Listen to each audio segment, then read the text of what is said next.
Bon, les voyages, les voyages, ça fait partie d'une chronique ou d'un journal, parce que de fait, comme tout un chacun, on voyage, bon voilà. Il s'est trouvé que dans cette période 2012-2018, je suis allé plusieurs fois au Japon. Donc au Japon, j'ai tenu un journal, un vrai journal. Mais j'ai tenu un vrai journal, entre autres, parce que comme j'étais au Japon, une des 3 ou 4 fois où je suis allé, avec une mission Stendhal, j'avais dans ma tête de faire l'espèce pas de rapport de voyage, mais de texte en fait. Voilà. Donc là, j'ai tenu un journal quotidien, vraiment. Alors, qui, comme la plupart des journaux de voyage, n'a pas grand intérêt, que j'ai donc pas publié. Sauf que de temps en temps, il y avait un morceau plus intéressant que j'ai isolé, que j'ai conservé. Bon, il y a une page sur un spectacle de Bunraku, il y a une page sur les jardins japonais, enfin bon, des choses comme ça. Et puis la question du haïku, elle est venue un petit peu différemment, c'est-à-dire j'avais, comme tout le monde, enfin tout le monde, peut-être pas tout le monde, mais le premier poète français qui va au Japon, il s'empresse de faire des haïkus, voilà. Bon. Inévitable. Hein. Généralement, c'est quand même assez misérable, mais les miens, pareil, je veux dire, je parle pas, c'est pas des pierres zen dans le jardin des collègues, mais bon, généralement assez pauvre. Et donc, bon j'ai fait des haïkus. Tout d'un coup, je ne sais plus quel est le singulier, le prénom. Des haïkus, un haïkai, je sais pas. Et bon.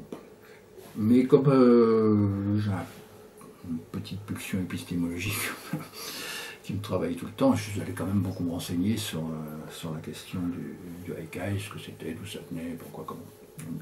J'ai lu beaucoup de choses et appris suffisamment de japonais écrit pour pouvoir déchiffrer les haïkus dans la langue, enfin, pour repérer, enfin, il me faut la traduction à côté, mais quand même repérer à quoi correspond tel kanji, à quoi correspond telle articulation de kana, à quoi correspond le dessin, enfin, pour avoir une petite perception, pas seulement exotique et touristique, de ce que c'est que le mécanisme de ce type de poésie très particulière. Voilà. Et puis Jean-Claude Pinson m'a envoyé 2013-2014, je ne sais plus, mais un livre qu'il a publié au Champ-Vallon qui s'appelle Poétique avec un H après.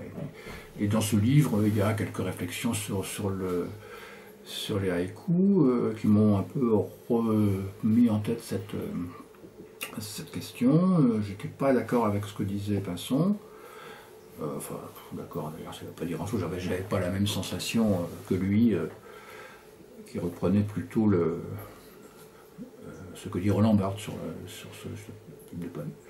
Et donc j'ai construit une petite réflexion. C'est un des seuls passages de ce livre qui est développé, c'est-à-dire qu'il s'en va sur 3, 4 ou 5 pages, parce que là, ça a nécessité un temps de réflexion un peu plus long, d'autant que là, je voulais un peu argumenter. Je voulais un peu argumenter à partir de ce qu'effectivement j'ai essayé de comprendre du mécanisme dans la langue japonaise des haïkus.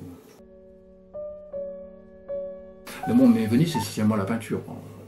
Et donc, je suis retourné voir, c'est un des tableaux qui est pour moi un des plus remarquables de l'histoire de la peinture, c'est la tempête de Giorgione, face auquel j'avais déjà écrit quelques pages qui sont dans mon commencement, mais qui étaient des pages qui s'en allaient vraiment vers la fiction, c'est-à-dire qui, comme j'ai fait avec d'autres textes, c'est-à-dire qui considéraient le tableau comme une scène réelle, et donc qui animaient les diverses figures qui occupent l'espace du tableau, c'est-à-dire la femme avec son bébé, le berger à gauche, en les faisant se télescoper avec les figures de la fiction que moi par ailleurs je construisais, et en les faisant s'animer un peu comme dans les musées façon Grévin d'autrefois, on recomposait des tableaux dans un espace effectivement à 3 dimensions avec des mannequins de cire à la place des figures peintes. Voilà.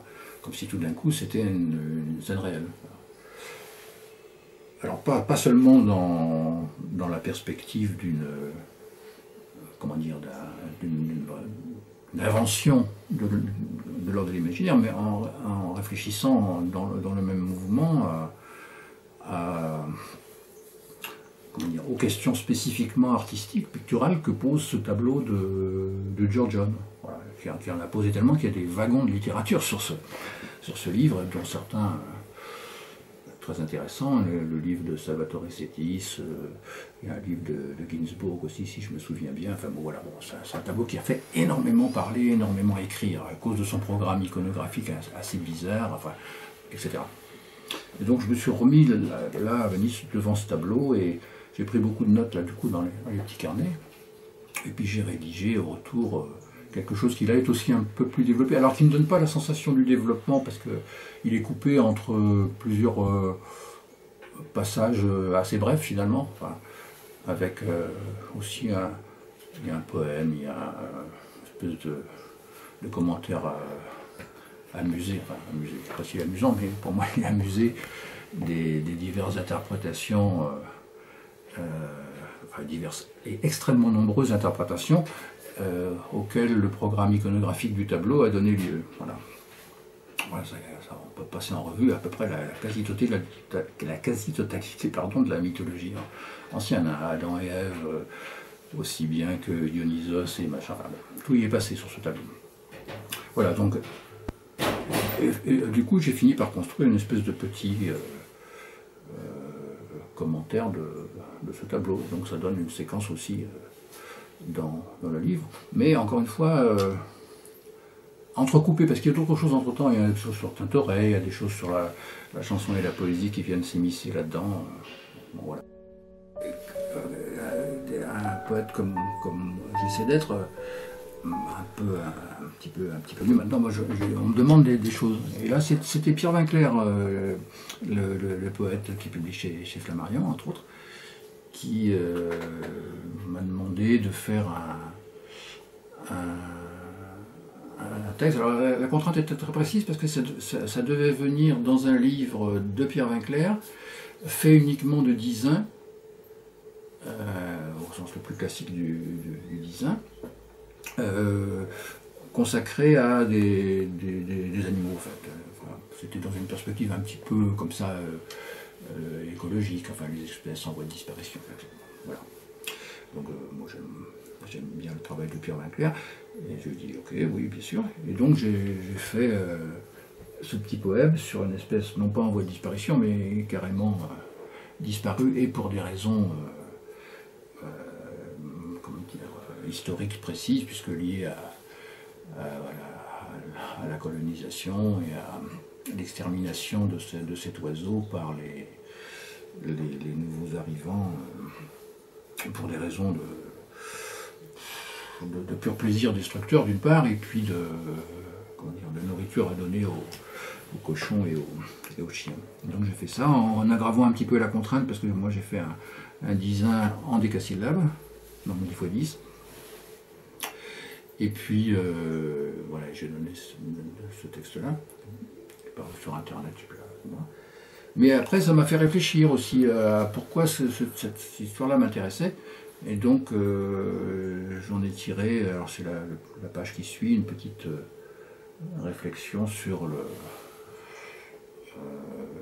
un caractère métapoétique, on va dire, enfin une petite réflexion sur la poésie, quoi. Qu'est-ce que la figure de cet oiseau disparu et des conditions et des causes de sa disparition à nous dire sur ce qu'est un souci de nomination poétique. Qu'est-ce que ça peut nous apprendre, comme si on prenait l'oiseau comme l'allégorie de quelque chose d'autre que lui-même, ce qui n'est pas évitable. Si un poète s'intéresse à l'oiseau, enfin en général à un oiseau général et à cet oiseau en particulier, c'est qu'il voit une autre signification que celle d'une simple évocation ethnologique, zoologique de l'animal en question. Il faut qu'il y ait une autre intention, une autre volonté allégorique